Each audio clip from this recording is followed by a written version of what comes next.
আমার মায়েরা, আমার বোনেরা, খুব মনোযোগ দিয়ে শোনো মা গো। আমি তোমাদের সম্পর্কে দুটা ওয়াজ করব। এক নম্বর, মায়েরা দুইটা কারণে বেশি বেশি জাহান্নামে যায়। কয় কারণে? কয় কারণে? মায়েরা চিন্তা করতেছে, দেখেন হুজুর জান্নাতে না দিয়া আমাদেরকে জাহান্নামে দিচ্ছে। না গো মা, ও মা, তোমার মধ্যে যদি এই দুইটা বদগুণ থাকে গো মা, তোমাকে জাহান্নামে যেতে হবে। হাদিসখানা পাবেন আপনারা বুখারীর মধ্যে 1052 নম্বর হাদিস। আল্লাহর নবী বলছেন, বিশ্ব নবী বলেছেন, উরিতুন নারা, আমি রাসূলকে জাহান্নাম দেখানো হলো। আল্লাহ নবী বলে, আমি জাহান্নাম ঘুরে ঘুরে ঘুরে ঘুরে দেখলাম। আল্লাহু আকবার। নবী যে বলেন, আমি জাহান্নাম ঘুরে ঘুরে দেখলাম, কিন্তু আশ্চর্যের বিষয় হলো ফালাম আরামান জারান কাল ইয়াউমি কাতুন আফজা। আজকে জাহান্নামের মধ্যে এমন কঠিন দৃশ্য দেখলাম, এই দৃশ্যগুলো আমি রাসূল জীবনেও দেখি নাই, এর আগে আমি কখনোই দেখি নাই।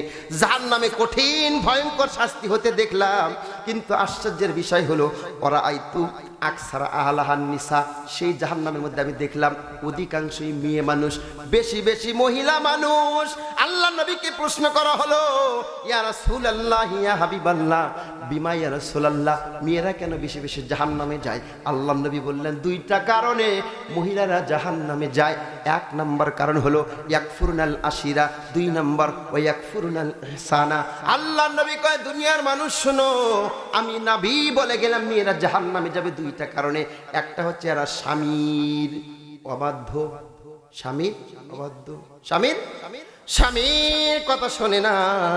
ইয়াকফুরুনাল আশিরা, এরা স্বামীর কথা শোনে না। দুই নম্বরে এরা বেশি বেশি করে লানত করে। মাগো মা, খবরদার মা, লানত করবে না, স্বামীর অবাধ্য হবে না। স্বামীর যদি অবাধ্য হয়, স্বামীর যদি লানত করো গো মা, তোমাকে মরতে দেরি হবে, জাহান্নামে যেতে দেরি হবে না। আল্লাহ নবীর হাদিসের দিকে তাকায় দেখো, নবীজি বলেছেন, আইয়ুমা ইমরাতিন ইজা সাল্লাত খামসাহা ওয়া সামাত শারাহা ওয়া আহসানাত ফারজাহা ওয়া আতাত বালাহা ফালতাদখুল মিন আইয়াবিল জান্নাহ। আল্লাহর জান্নাতের 8টি দরজা থেকে একজন লোককে ডাকা হবে, নাম হলো হযরত আবু বকর। এই 8টি জান্নাত থেকে আল্লাহর নবীর সাহাবী আবু বকরকে ডাকা হবে, আবু বকর আসো গো আসো। প্রতিটি দরজা থেকে আবু বকরকে ডাকা হবে। মাগো মা, আবু বকরকে যেমনি করে জান্নাতের 8টি দরজা থেকে ডাকা হবে, মা তোমাকেও ঠিক তেমনি করে জান্নাতের 8টি দরজা থেকে তোমাকে ডাকা হবে। কিন্তু মা, তোমাকে কি করতে হবে? ও মা, এই পৃথিবীর বুকে তোমাকে 4টা কাজ করতে হবে। মা গো, এই 4টা কাজ যদি তুমি করতে পারো মা, আমার নবী বলেছেন তোমাকেও জান্নাতের 8টি দরজা দিয়ে ঢোকানো হবে। সুবহানাল্লাহ। মায়েরা ভালো করে শুনেন। এক নাম্বার, মা ইজা সাল্লাত খামসা, মাগো মা, খবরদার নামাজ ছেড়ে দিবেন না। এক নম্বর কথা, আপনাদের মাদেরকে, আপনাদের বোনদেরকে, আপনাদের বিবিদেরকে, আপনাদের মেয়েদেরকে 5 ওয়াক্ত নামাজের কথা বলবেন। কয় ওয়াক্ত? ও মা, 5 ওয়াক্ত নামাজ পড়বেন। 2 নম্বর, নবীজি বলছেন রমজান মাস আসলে রমজানে রোজা রাখতে হবে। মাগো, বেশি বেশি করে রোজা রাখবেন, রমজানেও রোজা রাখবেন, প্রতি মাসে মাসে 3টা করে রোজা রাখবেন, সোমবার বৃহস্পতিবার করে রোজা রাখবেন। মাগো ও মা, নবী বলেছেন প্রতি বছর রমজানের রোজা যদি তুমি রাখতে পারো, 3 নম্বর তোমার স্বামীর খেদমত করতে পারো, 4 নম্বর যদি সতীত্বকে রক্ষা করতে পারো, 1বার নামাজ পড়া, 2 রোজা রাখা, 3 সতীত্বকে রক্ষা করা, 4 স্বামীর খেদমত করা। এই 4টা আমল যদি কোনো মা করতে পারে, আমার নবী বলেছে ওই মাটা মরতে দেরি হবে, জান্নাতের 8টি দরজা দিয়ে ওই মাকে জান্নাতে ওয়েলকাম জানানো হবে। জোরে জোরে কন্যা সুবহানাল্লাহ। কিন্তু ভাইরা আমার, দুঃখজনক হলো সত্য, আজকে মায়েরা স্বামীর খেদমত করতে চায় না। কেন? বলে কেন হুজুর বোঝেন না, 5 লাখ 10 লাখ টাকা ডিমান্ড দিয়ে বিয়ে বসি, কিসের খেদমত? না গো মা, ও মা না, কি দিয়ে বুঝাবো গো মা?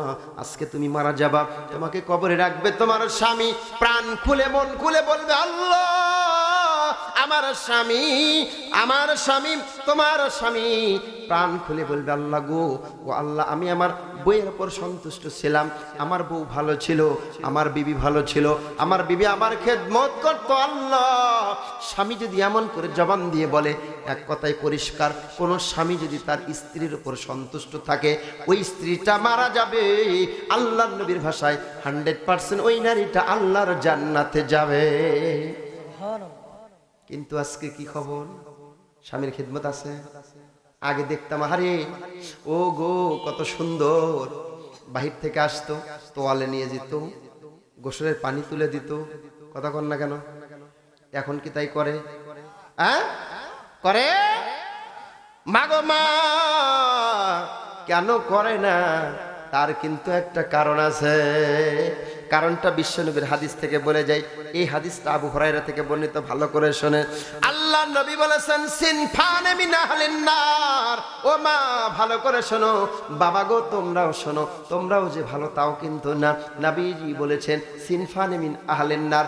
আমি দুই শ্রেণীর মহিলাদের কথা বলছি, দুই শ্রেণী ব্যক্তিদের কথা বলছি, যে দুই শ্রেণীরই মানুষ জাহান্নামে যাবে। একটা হলো ছেলে আর একটা হলো মেয়ে, একটা হলো ছেলে আর একটা হলো মেয়ে। নবী কয় এই দুই শ্রেণী মানুষ জাহান্নামে যাবে।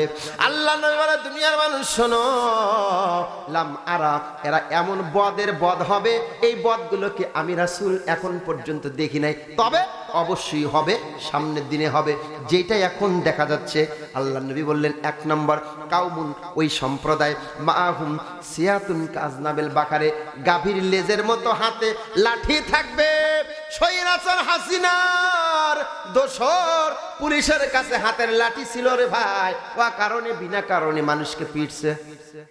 আমার রাসূল বলেছেন দুনিয়ার মানুষ শোনো, সিয়াতুন কাজনাবেল বাকারে, যেই সমস্ত মানুষদের হাতে থাকবে লাঠি, গাভীর লেজের মতো লাঠি, বিনা কারণে ইয়াজরিবুনা বিহান্নাস, মানুষদেরকে মারবে।